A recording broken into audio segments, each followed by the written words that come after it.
They actually put it in writing.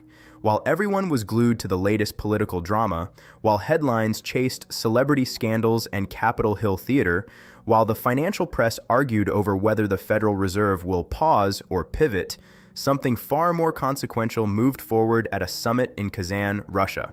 Something that matters to anyone earning, saving, or investing in US dollars. Not a rumor, not a tweet. A formal set of statements and commitments, published language, official talking points, and policy direction aimed at building a parallel financial plumbing that reduces reliance on the US dollar. Here's what most people are missing. The story isn't the dollar collapses tomorrow. That's not how reserve currency transitions work. The story is that the infrastructure for bypassing the dollar is getting more mature. The story is that more countries are aligning around the idea of settlement outside dollar rails. The story is that the timeline, whether it's fast or slow, has moved from theory to implementation planning.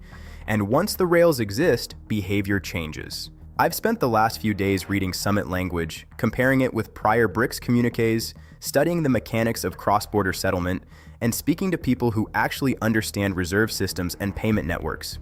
The takeaway is uncomfortable. Even without a single magic switch being flipped, the direction is clear. More trade, more financing, and more reserves are being positioned to function with less dollar exposure. This isn't about conspiracy. This is about incentives. The question isn't whether you can stop it, you can't.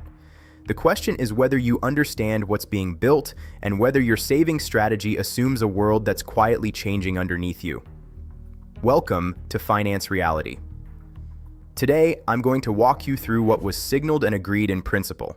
The spotlight moment took place around the expanded BRICS gathering in Kazan. What began as a relatively small bloc, Brazil, Russia, India, China, and South Africa, has widened into a larger ecosystem of members, invitees, and partners. The exact count depends on the category you use, which is why headlines can be confusing. But the macro point is undeniable. This is no longer a niche club. It's a broad coalition representing a large share of global population, commodities, manufacturing capacity, and regional influence. Now here's the core idea being advanced. A multilateral payment and settlement approach that reduces friction for trade between participating countries so that transactions can be priced and settled with less dependence on the dollar as the intermediary.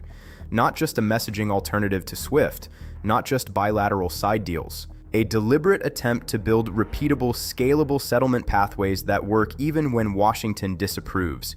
And that's the key phrase, settlement outside US control. For decades, the dollar system has been more than a currency. It's a network. Banks, correspondent accounts, clearing, sanctions enforcement, reserve assets, debt markets, and commodity pricing conventions. If you touch those rails, you are visible. You are exposed. You can be pressured.